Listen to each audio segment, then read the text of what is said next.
নমস্কাৰ সকলোকে স্বাগতম জনাইছো মোৰ ইউটিউব চেনেলত। আজি মই আপোনালোকৰ সৈতে বহুতে খাই ভাল পোৱা এবিধ অতি জনপ্ৰিয় ৰেচিপি শ্বেয়াৰ কৰিবলৈ লৈছো। এই ৰেচিপিটো বিভিন্ন জনগোষ্ঠীৰ প্ৰধান খাদ্য হয় আৰু ই এবিধ অতি থলুৱা ৰেচিপি হয়। আৰু এই ৰেচিপিটো হৈছে পৰ্ক ড্ৰাই ফ্ৰাই। কিন্তু আজি এই ৰেচিপিটো অলপ ব্যতিক্ৰমেৰে বনাম। আৰু তেতিয়াহ'লে আহকচোন চাওঁ আমি এই ৰেচিপিটো বনাবলৈ কি সামগ্ৰী লাগিব। আহক। আৰু এই ৰেচিপিটোৰ কাৰণে মই লৈছোঁ গাহৰি মাংস, আৰু এই মাংসখিনি মই আগতীয়াকৈ অলপ হাফ বইল কৰি লৈছোঁ। আৰু লৈছোঁ আলু আপোনালোকে যিমানখিনি খায় সেইটো হিচাপতে দিব। পিঁয়াজ মই ডাঙৰ ডাঙৰ দুটা লৈছোঁ, আদা নহৰু, বিলাহী, শুকান জলকীয়া আৰু কেঁচা জলকীয়া। আৰু মই এইখিনিৰে আজিৰ ৰেচিপিটো বনাম। আৰু আজিৰ ৰেচিপিটোৰ কাৰণে কোনো ধৰণৰ মই তেল ব্যৱহাৰ নকৰোঁ। তেতিয়াহ'লে আহকচোন আমি ৰেচিপিটো আৰম্ভ কৰোঁ। মই কেৰাহীটো অলপ গৰম হ'বলৈ দি অলপ পানী দি দিছিলোঁ, আৰু বইল হৈ থকা গাহৰি মাংসখিনি মই তাতে দি দিছোঁ। আৰু মই অলপ লৰাই এই পানীখিনি মই শুকুৱাবলৈ দিম, আৰু মই ঢাকনি মাৰি থ'ম আৰু গেছৰ ফ্লেমটো কমাই ৰাখিম।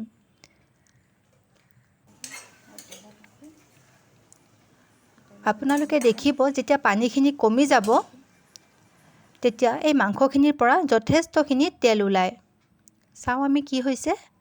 আপোনালোকে দেখিছে মাংসখিনি ভাজ খাইছে আৰু ধুনীয়াকৈ ইমান তেল ওলাইছে। এতিয়া মাংসখিনিৰ পৰা যিহেতু ইমান তেল ওলাইছে, আমি আৰু বেলেগকৈ তেল ব্যৱহাৰ কৰাৰ প্ৰয়োজন নাই। আৰু এই তেলখিনিতেই, এই মাংসখিনিতেই মই পিঁয়াজখিনি দি লৈছোঁ।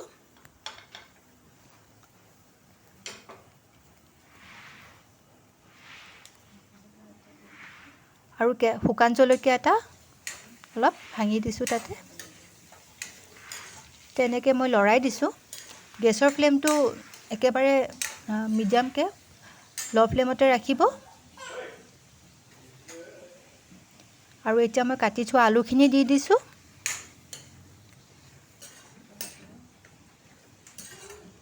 এতিয়া বৰ ধুনীয়াকৈ হৈ যাব। আমাৰ এক্সট্ৰাকৈ আৰু তেলো ব্যৱহাৰ কৰিব নালাগে। আমাৰ এনেকৈ ভাজ খাইছে। এতিয়া মই আদা নহৰুখিনি দি দিছোঁ, আৰু এনেকৈ লৰাই দিছোঁ।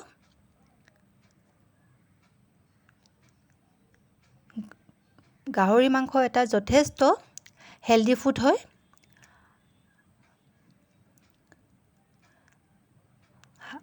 নিমখখিনি দি লৈছোঁ।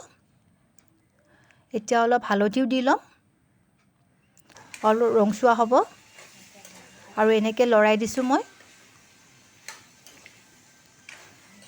ট্ৰাইবেল জনগোষ্ঠীৰ লোকসকলে তেল কমকৈ ব্যৱহাৰ কৰে, আৰু সেইকাৰণে হয়তো তেওঁলোক যথেষ্ট হেল্ডি।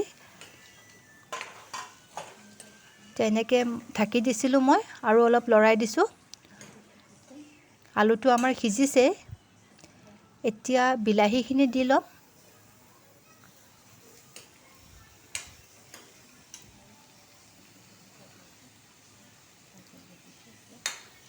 মই কেঁচা জলকীয়া দুটাও দি দিছোঁ। আপোনালোকে যিমানখিনি খাই দিব পাৰে, বেছিকৈ দিব পাৰে।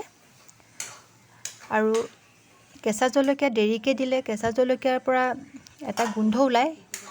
সেইটোৰে খাদ্যটো খুব সোৱাদ কৰি দিয়ে গোন্ধটোৰ কাৰণে। আৰু এনেকৈ আমাৰ ভাজ খাইছে। এতিয়া মই জিৰা গুড়ি, ধনিয়া গুড়ি একো ব্যৱহাৰ নকৰোঁ।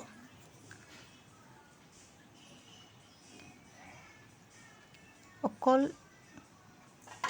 ইলাচি আৰু ডালচেনি মই অলপমান দি দিছোঁ গোন্ধটোৰ কাৰণে।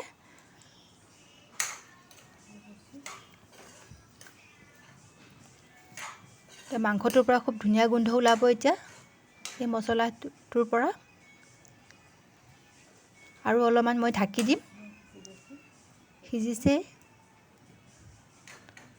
মাংসখিনি অলপ সিজিয়ে গৈছে। আৰু এনেকৈ লৰাই মই অলপ সময়ৰ কাৰণে ঢাকি দিম।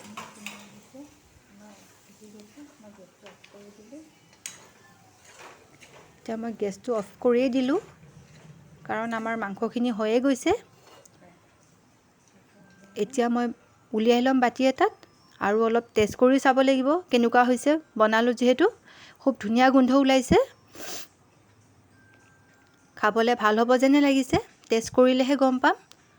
আপোনালোকো এনেকৈ বনাব পাৰে। যথেষ্ট হেল্ডি ফুড হয়। কোনো ধৰণৰ এক্সট্ৰা অইল নাই। মই অলপ টেষ্ট কৰোঁ এতিয়া কেনেকুৱা হৈছে। টেষ্ট কৰিলোঁ, খাবলৈ খুব ভাল হৈছে। আপোনালোকো ঘৰত এবাৰ ট্ৰাই কৰিব। একেবাৰে সহজ বনাবলৈ। আপোনালোকে চালে আৰু এনেকুৱা ধৰণৰ বিভিন্ন জনগোষ্ঠীয়ে ভাল পোৱা বিভিন্ন থলুৱা খাদ্যবোৰ মই মোৰ চেনেলত আপোনালোকৰ সৈতে শ্বেয়াৰ কৰি থাকিম। আপোনালোকে চাই থাকিব। যদি আজি আপোনালোকে মোৰ ৰেচিপিটো চাই ভাল পালে তেতিয়াহ'লে মোৰ চেনেলটো ছাবস্ক্ৰাইব কৰি দিব, লাইক কৰিব, শ্বেয়াৰো কৰি দিব পাৰে। ধন্যবাদ।